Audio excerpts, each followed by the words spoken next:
Hi, I'm Nathan Lusk with Warrior with a Pen Games, and today we're going to talk about a brand new game from Warrior with a Pen called Daimyo Senso.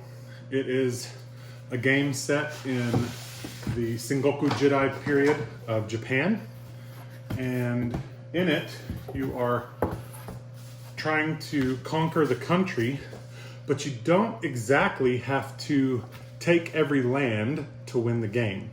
And part of that, that's intentional. It was actually not until quite a bit after the wars got heated that someone actually did finish unifying the country. But this game represents the first steps of that between 6 of the major daimyo that were vying for control of Japan. And the game is extremely simple, but because of the design of the tactics, the way the different maneuvers work, you get very complex results, and it's got a deep challenge bent to it. So it's for up to 6 players, and those players are, in this game, they're only symbolized by the mon, or the family symbol of each of the different 6 rulers that you can be, the 6 daimyo. And they start out each in their own particular spots, and then they have to expand from there. So those daimyo are symbolized by having a castle and their clan symbol on their home castle. So this is where Mori begins. This is where Miyoshi begins. This is where Oda begins. Takeda, the blue one up here that's split by the board game split, is Wasugi. And then the bottom one here is Hojo. Those are the 6 daimyo that you can start as. Each one has its strengths and weaknesses. They have, and geography obviously is one of those. Mori's kind of over by himself right in the beginning of the game, so geographically he has a really good setup. But he's quickly generally challenged by Oda and Miyoshi, who tend to expand that direction since it's so open. And then there's a 3-way battle for the center here, and sometimes Oda participates in it too to make it 4. But Hojo, Takeda, and Wasugi all tend to battle for that central area, and of course Wasugi has a little bit easier access up here to the north. Which the problem with Wasugi and Mori is it looks like they have an easy path to victory, and we'll go over that in a minute. But if they try to focus on just taking the empty lands near them, they're not putting much focus on their front lines, and it's easy for the other daimyo to come in and take some of their gains and make it a lot more difficult for them. So they really can't just turn their backs toward the rest of the country and move out to the edges. The game, you're not going to just win the game that way. So each clan, each daimyo comes with his own box that has all of his daimyo tokens in it. And those tokens, each one of them represents an army. And inside the box, besides the token, so here's Wasugi's token. It's just a small token with his mon on it. And he has a bunch of those. And those symbolize his armies. And then he also gets a starting card, which tells him where to set up his initial troops. So let's do that real quick. He gets 3 troops on Ichigo, which is his capital, right there, the one with his mon on it. He gets 2 troops in Hitachi, which is right next to him. And then he's allowed to pick 1 fortress that he's already touching. Notice the fortress doesn't have a name. None of the fortresses on here have names. And so he's going to take this fortress. They go in order, by the way, from top to bottom on this list right here. So if there's an Oda player, he'll always go first. A Wasugi player always goes in this order. I hate it when that happens. But a Wasugi player always goes here. And then Takeda is 3rd. Hojo is 4th. Mori is 5th. Miyoshi is 6th. And if any of those players are missing, then the next player takes that spot, obviously. So we're just going to look at, let's call it a 2-player game. We'll have Oda. Here's Oda's card. And here are his special moves. We'll go over those in a minute too. And let's set him up. He gets 3 in Mino. He gets 2 in Owori. and then he gets one in a fortress anywhere. So technically he'd have gotten first choice. He's going to put it right. Actually, he's going to put it over here since he's only fighting Usugi. And so the way this looks, Oda should have full reign of this whole side of the map, while Usugi just has all of this. But if Oda takes the troops out of the main fight here in the middle to go try and go that direction, he's going to struggle to hold what he has in the middle. So it's not just a cakewalk to move back and try and do it. So each daimyo also has 4 special cards, okay? And these cards represent 4 special moves that he can do outside of the moves that are already built into the game. So and each daimyo also takes his moves in a different order. The game is comprised of 4 years, and each year is comprised of 4 seasons. You have spring, summer, fall, winter. And in the spring campaign, you see Oda has to deploy while Usugi has to move. And different daimyo have different commands that they have to do in the spring. Takeda has to attack, Hojo has to attack, Mori has to move, and Miyoshi has to attack. So one time during your 4 seasons every year, you're allowed to use a specialty move in place of the move that you would do instead. So and you have 1 deploy special move, 1 move special move, and 2 attack special moves. So you're only allowed to use 1 per year. And so if you were to use 1 in the first year, that's the only one you can use. And it goes into a discard pile. You cannot use that same move again. But each of the special moves kind of shows a different aspect of that daimyo's forces, and even represents the different generals under him and some of their powers. And one of the moves for each of them always represents the daimyo himself. So there's the daimyo and 3 of his generals that are represented in these cards. And I want to go over these with you real quick. So I've got Usugi's cards here, you can tell. And so his order is move, attack, deploy, attack. So you have to figure out when the most opportune time to use his special move will be. And I'm going to put these in order of move, attack, deploy, attack, just so we can go over them in that order. So if I choose to use, you know what, we need to do the basic gameplay first, just to show you kind of how the game works. So this gives you the commands. I'm actually considering changing the attack command a little bit so that if you kill all enemy troops in a province, you can move some of your troops into that province if you choose to. But for now, let's just play the game and you can kind of get how the basics go. So Oda's first move is to deploy. So if he chooses deploy, or he has to deploy, but if he chooses just to do a general deploy, just the one that's on the board, it says 1 troop per city and castle are deployed on your cities and castles. So he has his home castle, so that's 1 troop, and he has 1 city in a wari that he begins with, so that's another troop. So Oda could take 2 troops right now and deploy them onto his cities or castles, which would be the same 2 that he's getting the troops from. However, if he chooses to use this special maneuver for this year's special maneuver, Toyotomi Hideyoshi's forced march, his hidden troops, then he could put these 2 troops onto his fortresses if he chose to, instead of just his cities and castles. So it gives him a little bit more leeway on where he's going to put troops as he deploys them. And that can make a big difference. Since he's only getting 2 and it's just the beginning of the game, it's not worth it necessarily at this point to put them in a wari, put them in his fortress. So instead, he's going to throw these troops on his castle because it's more in the middle of the fight than his other provinces are. And that's the end of his turn. He has deployed, he is finished. And now Usugi's first move is to move. And Usugi, if you look here, move, you may move 1 troop per fortress and castle to your unowned province.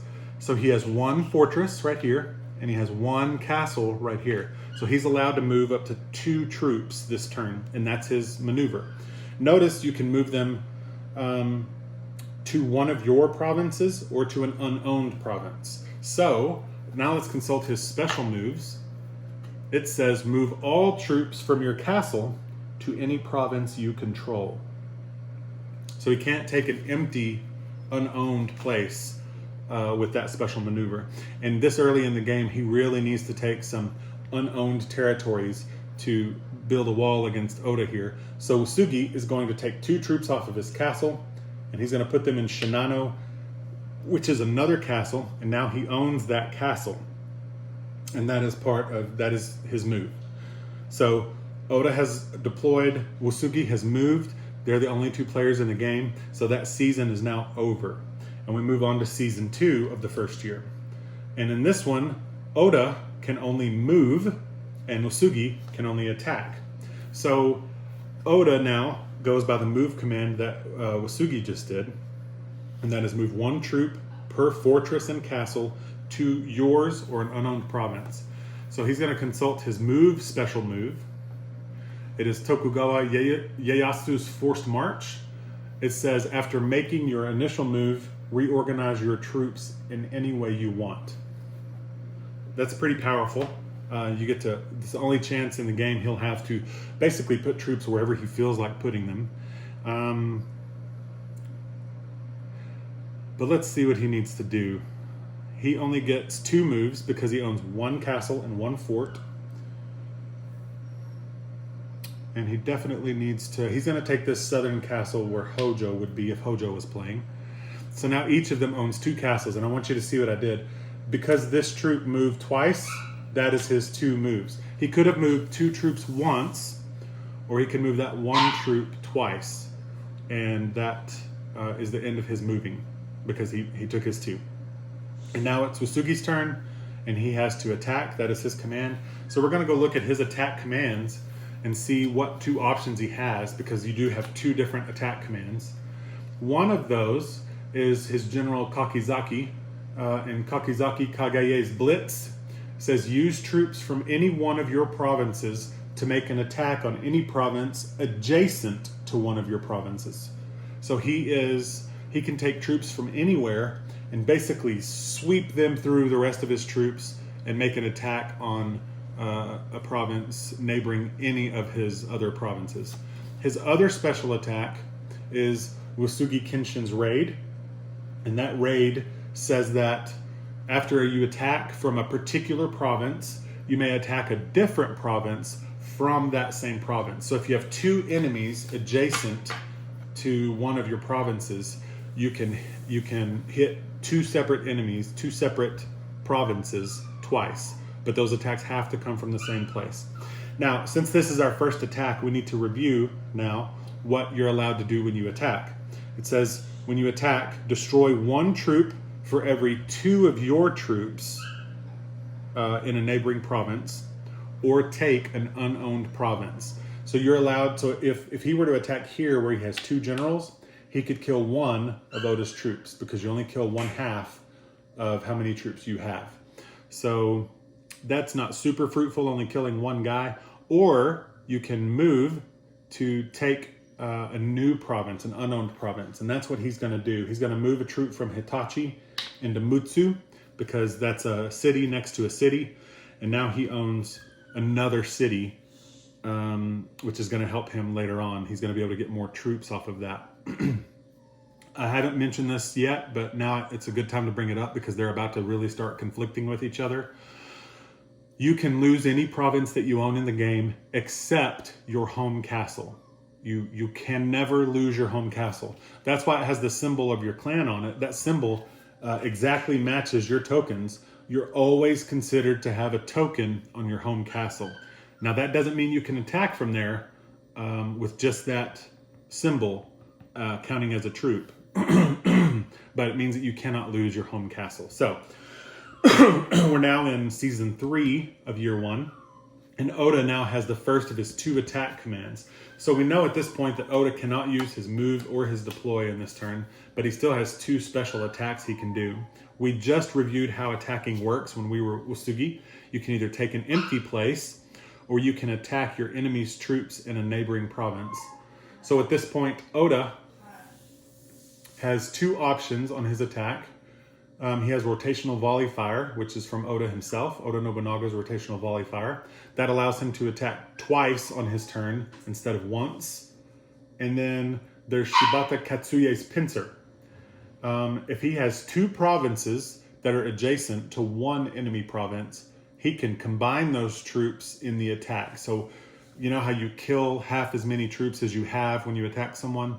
He can basically, if he has 5 here and 5 there, then that attack is worth 10, and that means that he can kill up to 5 enemy troops.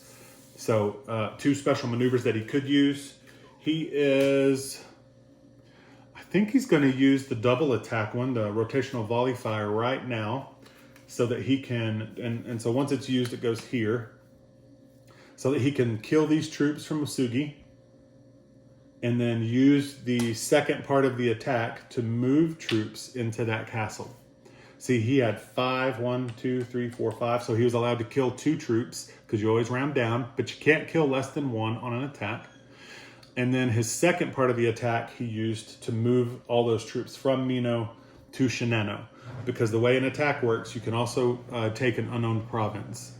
And if you're taking an unowned province, there's no limit to the number of troops you can move from your province to that unowned province. So that's the end of Oda's attack. And now it's time for Usugi to deploy.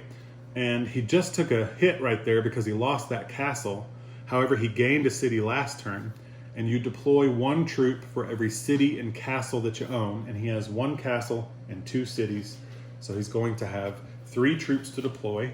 We're going to consult his deploy special move because it's pretty good too.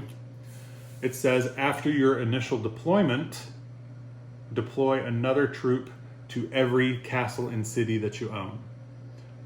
That's Saito Tomonobu's reinforcements. That means that he'll get 3 troops where he can put on any castle and or city that he has, and then he'll get 1 extra troop per castle and city on those castles and cities. That's a pretty powerful shift right now. I think that it's better than any of his attacks. So he's going to do that. He's going to take his first 3 troops and put them on Ichigo, because that's on the war front with Oda. Oh, so we need to get rid of the deployment.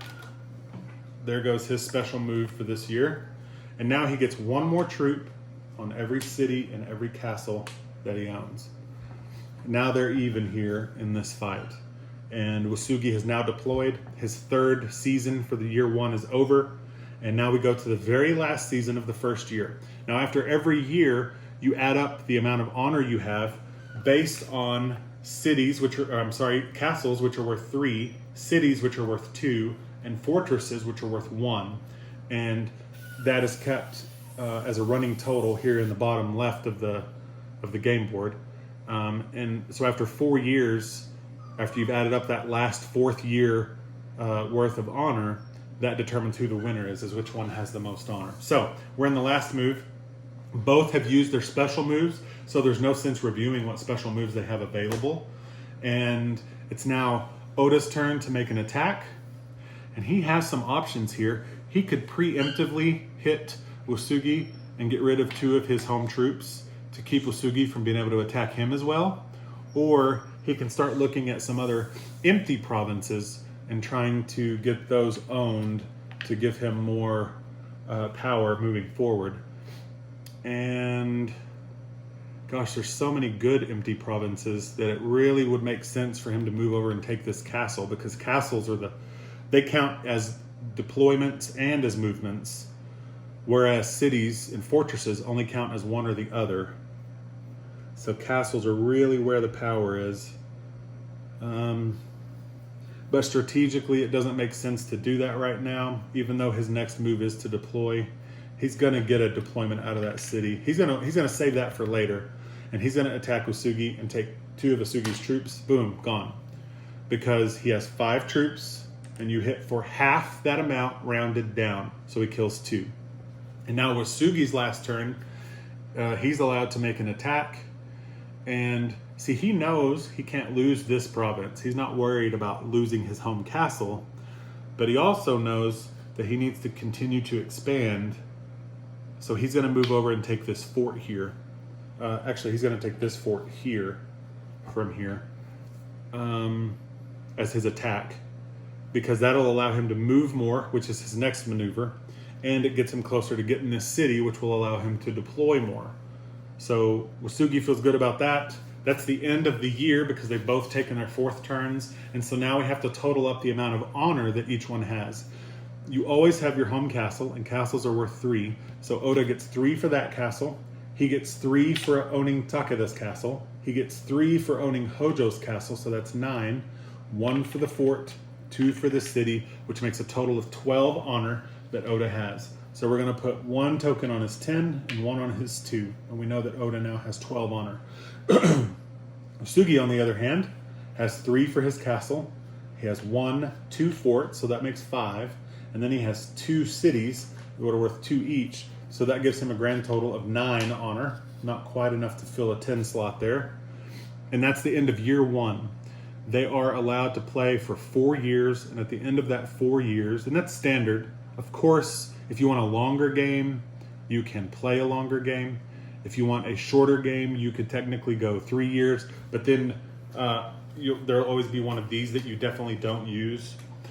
You can bend that time limit and play for as long as you want to, which is a really cool aspect of this game. The game really doesn't change much. The exception is if you're going to go more than 4 years, you would have to have a house rule on whether you can recycle your special moves once they've all been used, or if you still can only use them just once each. So that's totally up to the people playing the game. So now you see the mechanics of the game. You see my really cool little tokens. I don't think I actually showed you one of the Oda tokens. That's the Oda Mon that's on those. Very cool. And let me get all these off of the board and we'll do some more talking just to make sure that everything is fully understood and explained. There we go. And this is his move, that is his move. That goes in there. These go in here.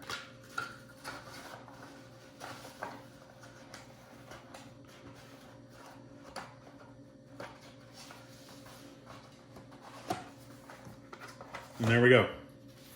So, the only change I'm considering making to the game, as I mentioned earlier, is that if you attack a province and kill all of the troops in it, you're allowed to move some of your troops from the province that did the attack into that province. And I think that that's probably the way I'm going to go with this. But for now, other than that, this game is mostly complete. Let's look at the symbols for the other daimyo. I know you can see them on the board, but I actually have the tokens. That's Hojo's Mon. We also have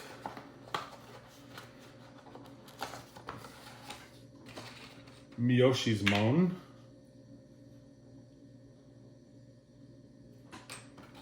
And we have 2 more, Mori and Takeda. Here's Mori's. Oh, just gonna throw it down. Bam, there we go. And I did it again. Mori's Mon.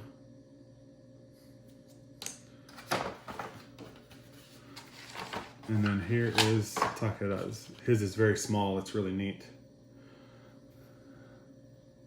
There we go. And so these are just basically the armies. They represent the armies on the board, and it's a really easy way to do that. You don't have to worry about color schemes or any of that stuff. And in fact, since 2 of them are completely unique shapes, Hojo's triangle and Takeda's diamond, you don't even have to really see that well to recognize which one you're holding in some cases. Anyway, I would love to get this game finished. This board, this map is mounted on foam core that I did myself, and I would love to make this a professional game. This is one of my games that I've made that the moment I finished it, it was practically retail ready and finished. I do need some artwork for a box, because I don't just want this to be the cover for the box. I use this to keep the board closed because it has just a slight curl to it sometimes. And so it keeps it from expanding out while I'm not using it. And I need some artwork for the game box. I need some